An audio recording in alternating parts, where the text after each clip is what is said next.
Continuons l'électricité, loi des nœuds et loi des mailles dans les circuits en dérivation. Alors, travaillons sur l'intensité dans les circuits en dérivation, l'essentiel à savoir. Dans un circuit avec des dipôles associés en dérivation, la branche principale est la branche qui contient le générateur. Les autres sont nommés branches secondaires ou dérivées. Donc ici nous avons la branche principale et les branches secondaires ici. Donc on continue l'essentiel à savoir. L'intensité du courant qui circule dans la branche principale est égale à la somme des intensités qui circulent dans les branches dérivées. C'est la loi d'additivité des intensités, qu'on appelle aussi loi des nœuds pour l'intensité, dans un circuit avec des dipôles branchés en dérivation. Donc sur notre schéma électrique, j'ai trois intensités. Du coup, la loi des nœuds nous dit que l'intensité du générateur sera égale à la somme de toutes les autres intensités de chaque branche. Donc ici, IG sera égal à I2 plus I3. Travaillons maintenant sur les tensions dans les circuits en dérivation. La tension est la même aux bornes des dipôles branchés en dérivation. C'est la loi d'unicité des tensions, qu'on appelle aussi loi des mailles, dans un circuit avec des dipôles branchés en dérivation les uns par rapport aux autres. Donc sur mon schéma, la tension de chaque branche est identique. On a 10 volts partout. Dans ce circuit en série, on aura donc UG qui sera égal à UL1 qui sera égal à UM. L'entraînement sur les intensités et la tension complète les valeurs des tensions du schéma normalisé. Donc sur ta partie gauche, tu auras ton exercice. Et moi sur la partie droite, j'aurai un exercice similaire. Et je t'explique comment on résout. Donc tu as ton schéma ici.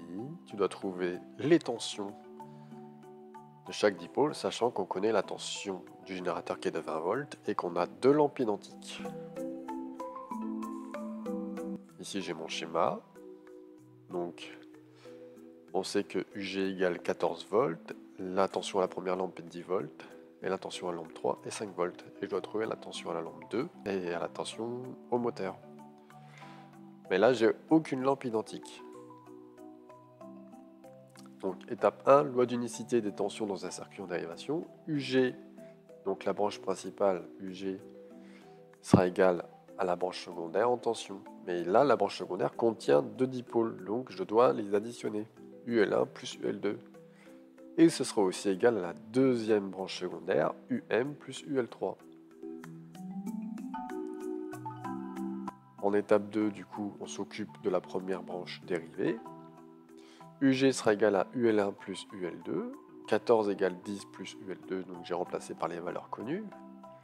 Et on trouve UL2 qui sera égal à 14 moins 10, qui est égal à 4 volts. On fait de même avec la deuxième branche dérivée. UG sera égal à UM plus UL3. 14 est égal à UM plus 5. UM sera égal à 14 moins 5, qui fera 9.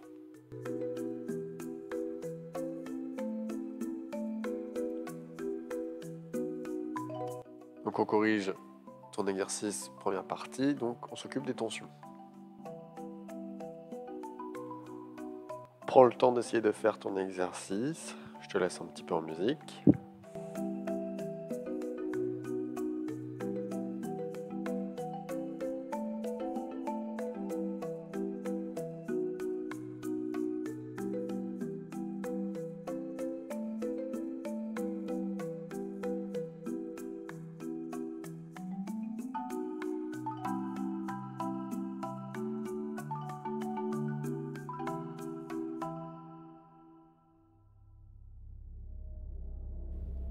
Première étape, dans ton exercice, UG sera égal à UL1 plus UL2, qui sera aussi égal à UM.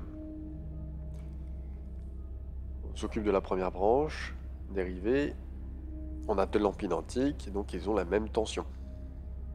Donc, UG sera égal à UL1 plus UL2, mais du coup, comme ils ont la même tension, le UG, je peux remplacer par 20, et du coup, je peux dire que c'est égal à 2 fois UL2. Du coup, UL2 sera égal à 20 divisé par 2, qui sera égal à 10 volts. Donc UL1 et UL2 vaut 10 volts. Étape 3, on fait de même avec la deuxième branche dérivée. UG sera égal à UM. Comme UG égale à 20 volts égale UM, j'ai remplacé par les valeurs connues. Donc UM est égal à 20 volts.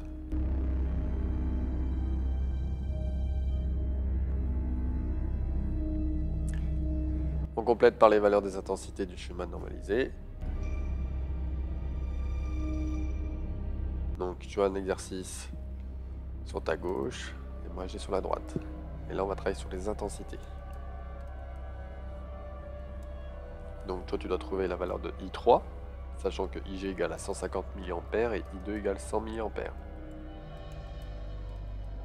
Moi j'ai mon schéma. IG égale 10 A, I3 égale 4 A, je dois trouver I2. Étape 1.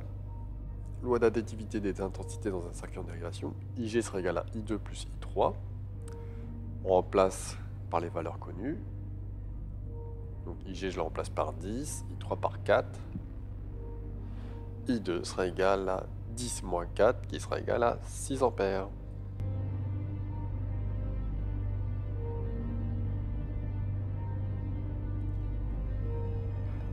Donc essaye aussi de faire la partie 2, de trouver les intensités de ton schéma.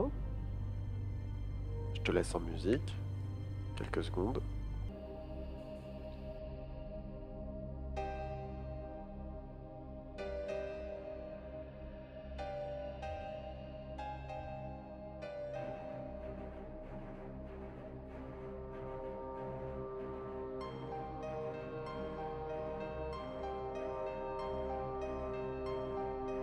On corrige tes intensités. Donc IG sera égal à I2 plus I3. On remplace par les valeurs. IG on sait que c'est 150. I2 on connaît c'est 100. Et I3 sera égal à 150 moins 100 qui sera égal à 50 mA.